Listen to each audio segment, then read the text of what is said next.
What's the best advice that you can give to a student that's looking to start a business at school? My best advice would be don't fear failure, embrace it. That's where my most valuable lessons have been learned. What is an inadequacy you admitted that you could work and starting tomorrow? My biggest inadequacy is lacking the power to say no. If you were a secondary school student again now, what type of initiative would you look to start and why? Probably set Spark again, but sooner. And ask you what's your dream. My dream is I want other people to be affected or impacted by the work we do at Spark and pass that on to others like a ripple effect.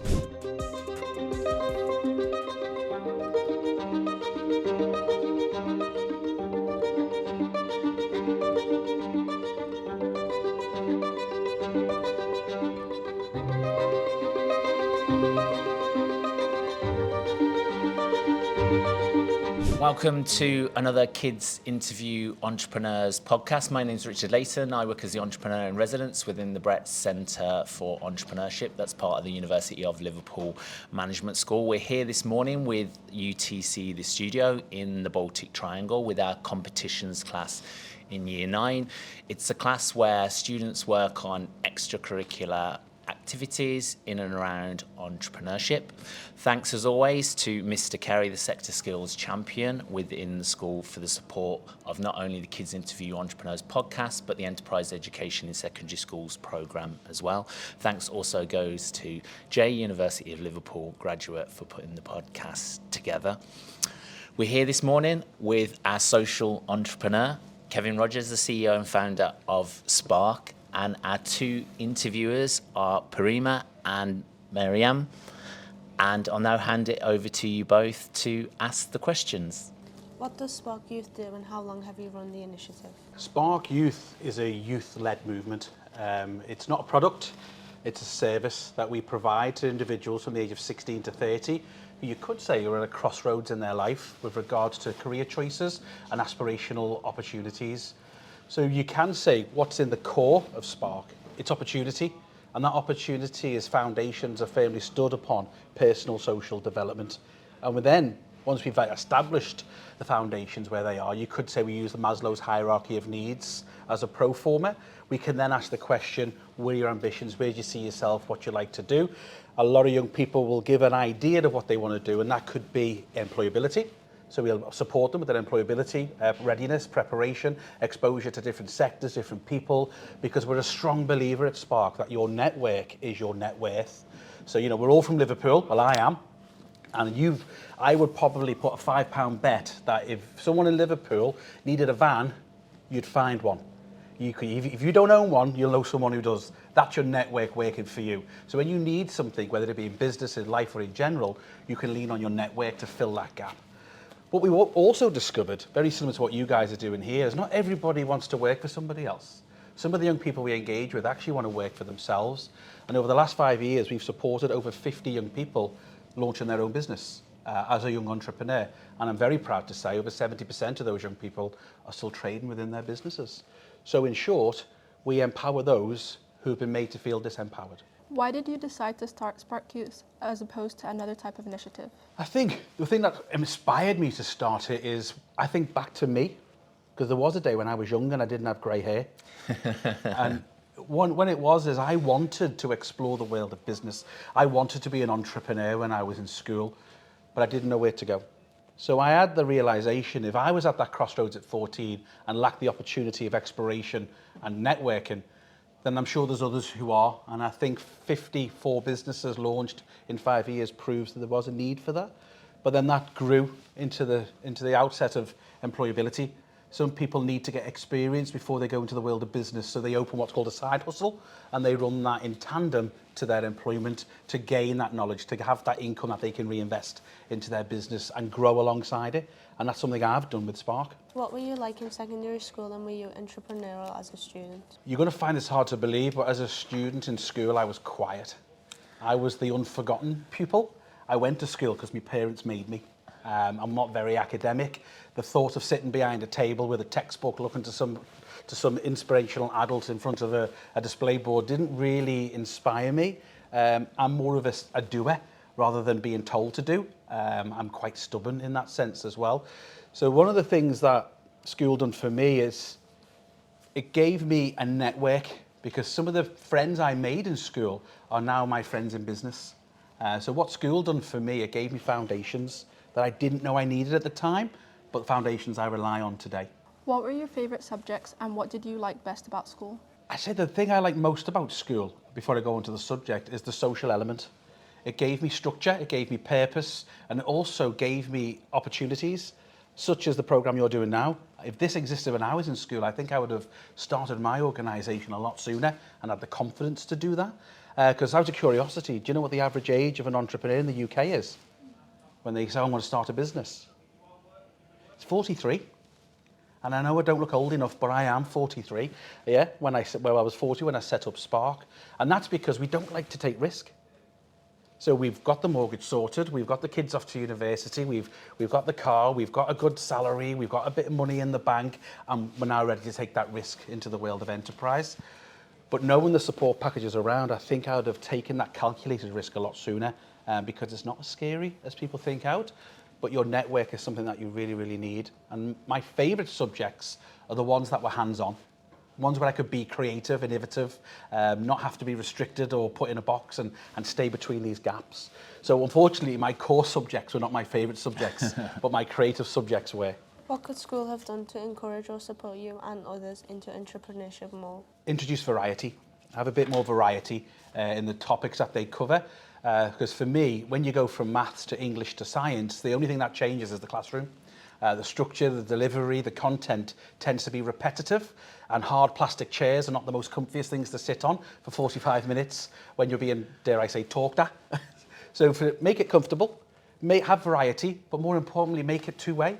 You know, conversations, the art of listening is important, but also the opportunity to speak out is just as important to me as well, because it gives confirmation of understanding. It also gives you the opportunity to gain clarity, and more importantly, it can give you alignment with other people in that room who maybe didn't have the confidence to speak out. Did you go to sixth form and university after studying your GCSEs?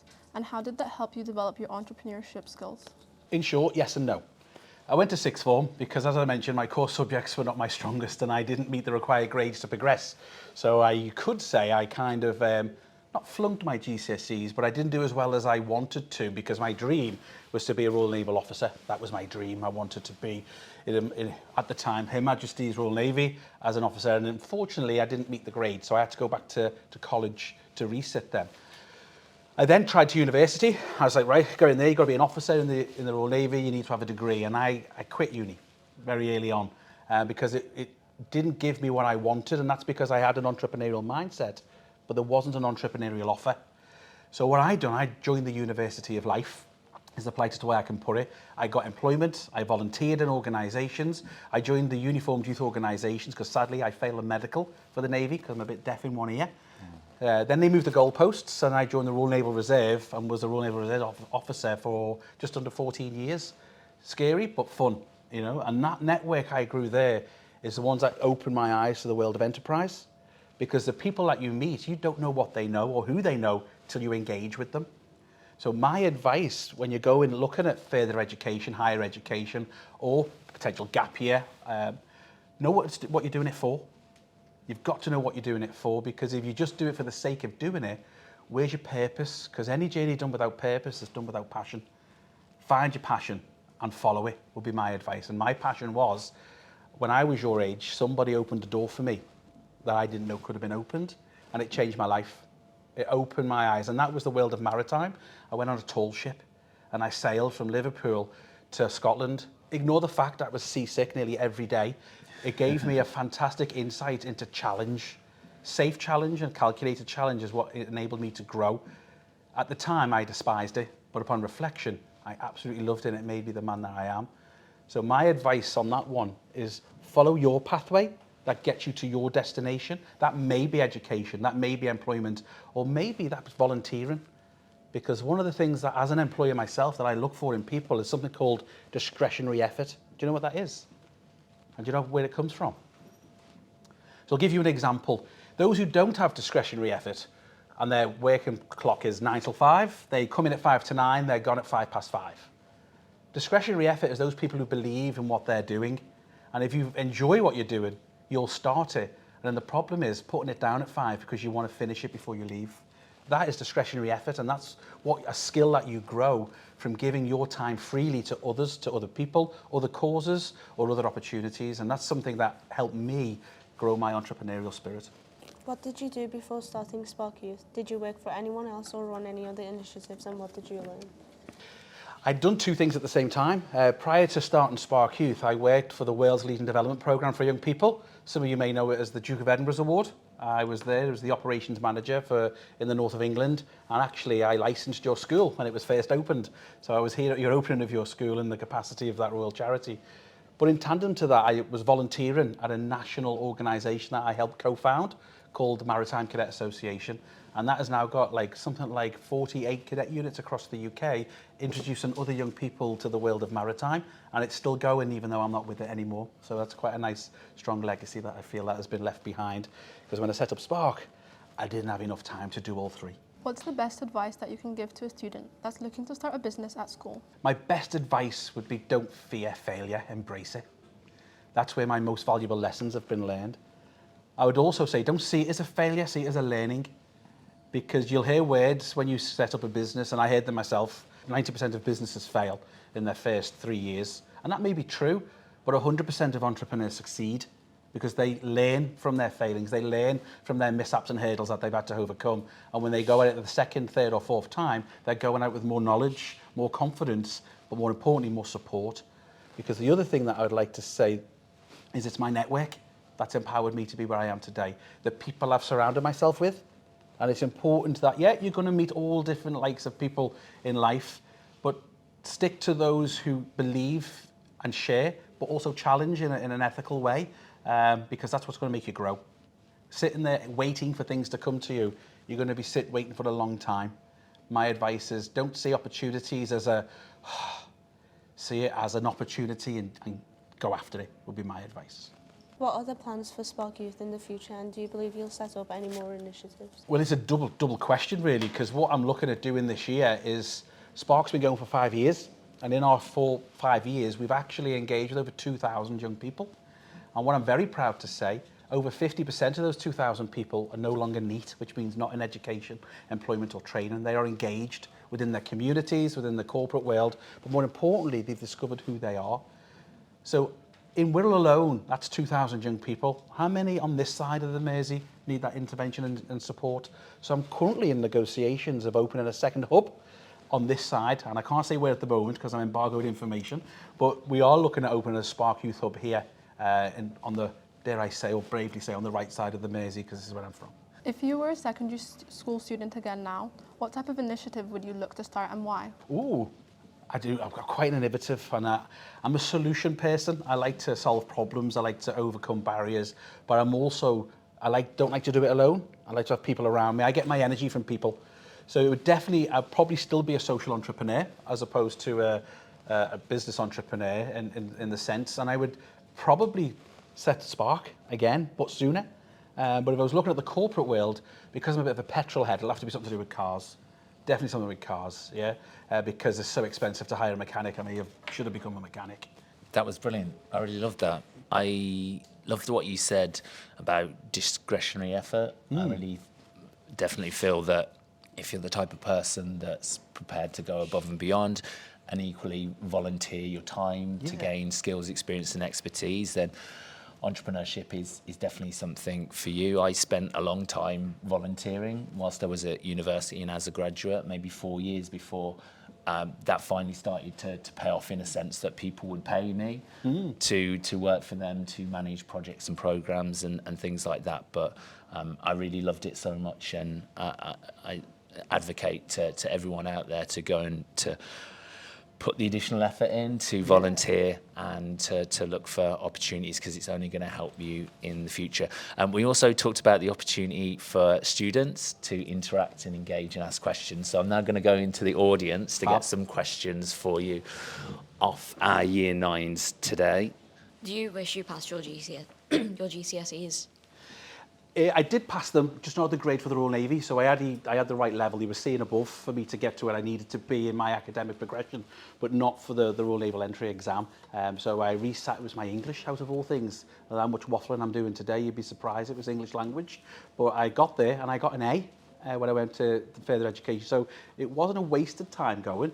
It actually, they had a different style of delivery, which engaged with my learning style a lot more. So I got the grade I knew I was capable of. So yeah, do I wish? No, because I wouldn't have been exposed to that type of leadership or training. So it worked out good for me.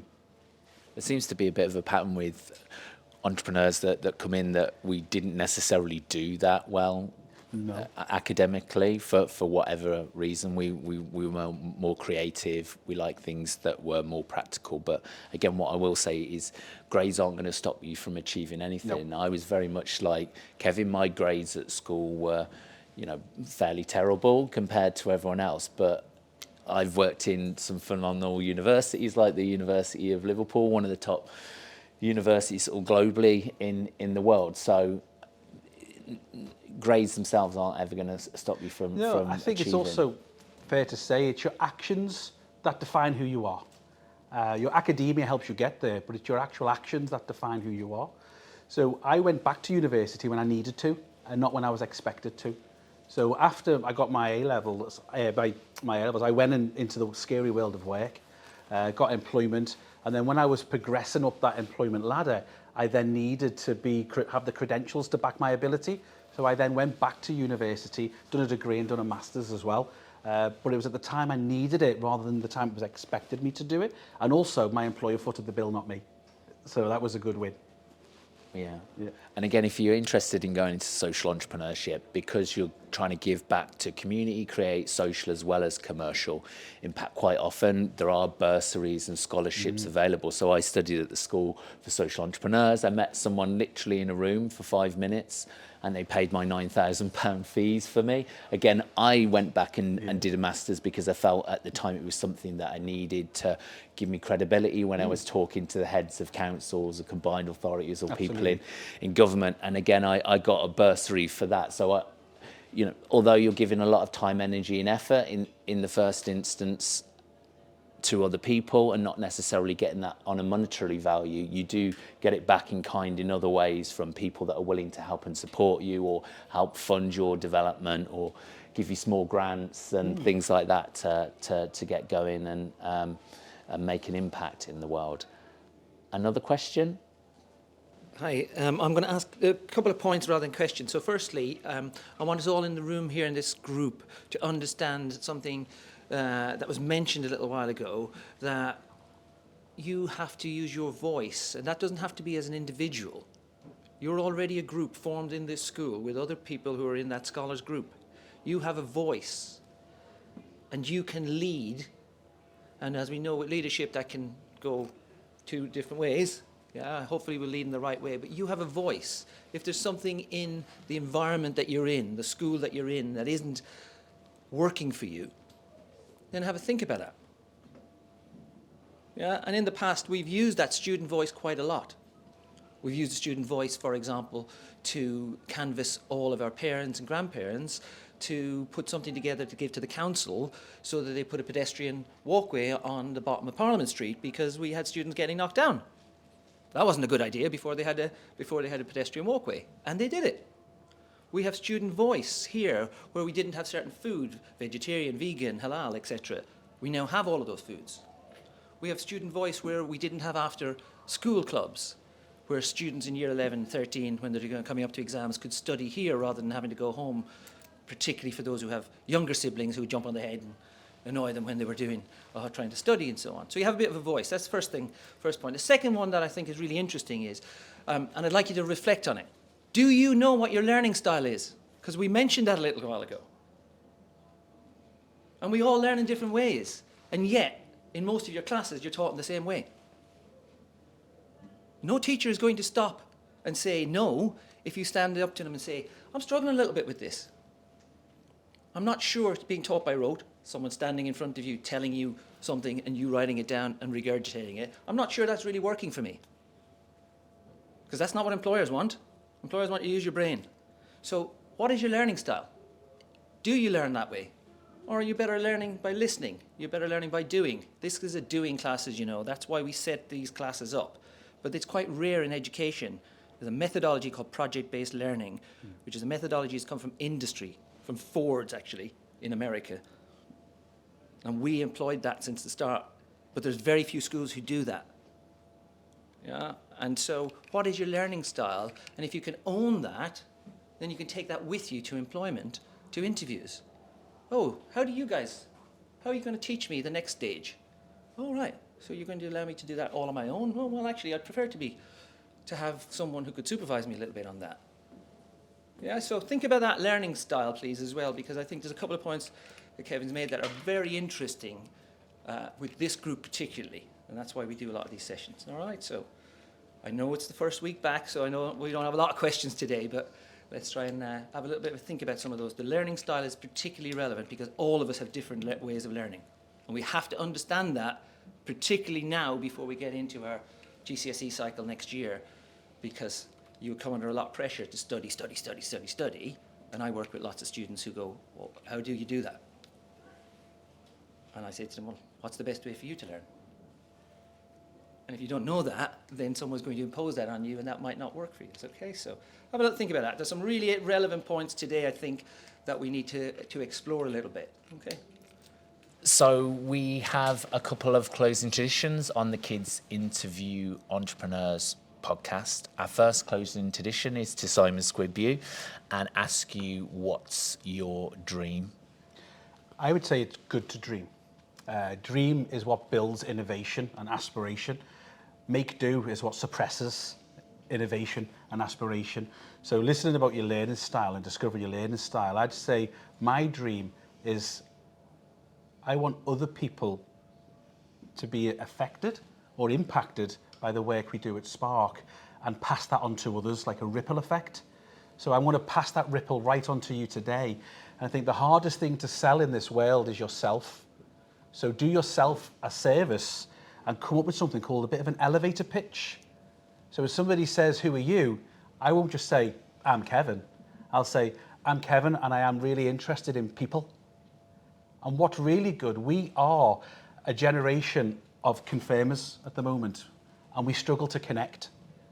And one of the things that Spark does, it builds that connection between corporates, communities, and young people themselves. So when I say, here's your challenge now, the next conversation you have, don't just confirm like a social media transaction, like a tick or a comment or a like or a repost or a share, or confirm how many followers you have on a certain platform. Actually make the effort and connect with that person and get something that you have in common with them and remember it. So when you have that next conversation, your connection will grow. And the best way to start any connection is if you see somebody without a smile, give them one of yours. That's the best way to start a connection. That's really nice. Yeah. Ripple effects are really good as well. And things like acts of kindness. Just think about the world and how much impact it could have if every day, as Kevin said, if we smiled to someone that maybe they were down, or we did something nice for them, and those types of acts of kindness can really compound and brighten people's day. Yeah, definitely. Our second closing tradition on the Kids Interview Entrepreneurs is to Stephen Bartlett you. So we've got Diary of a CEO conversation card. So if you want to pick up one of the decks and then pull a card from that, and then pass that to Parima or Mariam to ask you the final question. What is an inadequacy you admitted that you could work and starting tomorrow? My biggest inadequacy is lacking the power to say no. I take on too much. I spread myself too thin sometimes, and I never do a disservice to the thing I've committed to, but by default I do a disservice to me. So what that is and what my fear is, and fear from others around me, is something called burnout. Don't know if you're familiar with that, where you take on too much, you do too much, and you don't give enough time for yourself. And that includes self-love, self-care, self-connection, socialising. You know, what energises me, I neglect to fulfil the needs and requests from others. So, dare I say, a New Year's resolution could be for me, is that I'm going to have to quantify the ask before I commit, rather than just say, automatically go into enterprise and mindset and say, I've got a solution for that, and I'm going to introduce you to X, Y, and Z, PF and W, and we're going to get it sorted. and then neglect myself in that process. So my inadequacy is sometimes think before I commit. Yeah. I think it's really difficult for social entrepreneurs to Yeah. to say no in particular because Like to this podcast. yeah, for example, because we are generally kind, caring, and considerate, and we do the things to create impact that have positive effects on others' lives or the community. So when we see those opportunities to do that, it's very hard to turn that down. But you are right that. Yeah, I believe that social entrepreneurs especially, we do need to take a bit more time for ourselves to care for our needs as well as the others so that we don't burn out. Because ultimately, if you did, you're not going to have that impact on other people's lives or groups or communities or wider society as well. So we'll have a second question. There we go. What is something people value that you no longer value? This will sound really surreal, but profit in the business. I'm more about impact.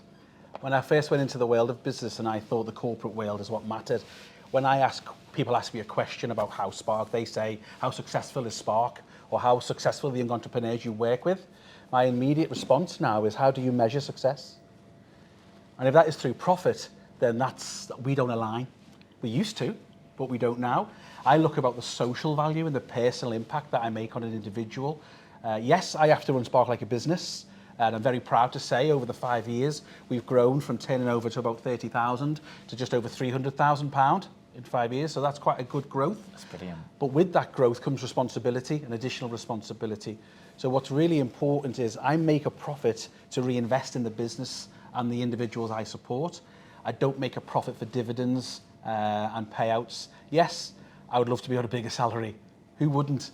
But you've got to measure what's important to you at that time in your life. And for me, I'm at a position where I've had a fulfilled life. I've done a lot of things people my age probably wouldn't have dreamt of doing. It's now time for me to give back.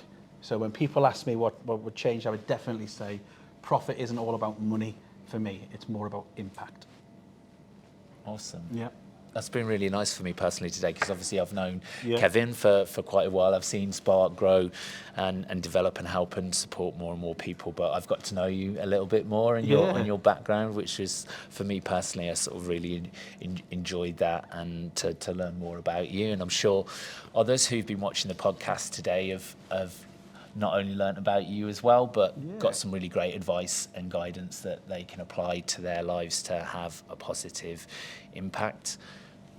So thanks ever so much for your time and attention to watch the Kids Interview Entrepreneurs podcast today. Thanks again to Mr. Carey, Sector Skills Champion here in the UTC, the studio in the Baltic Triangle, here with the Year 9s in the competition class. Thanks again to Jay, University of Liverpool graduate and now entrepreneur, for helping us to record and produce the podcast.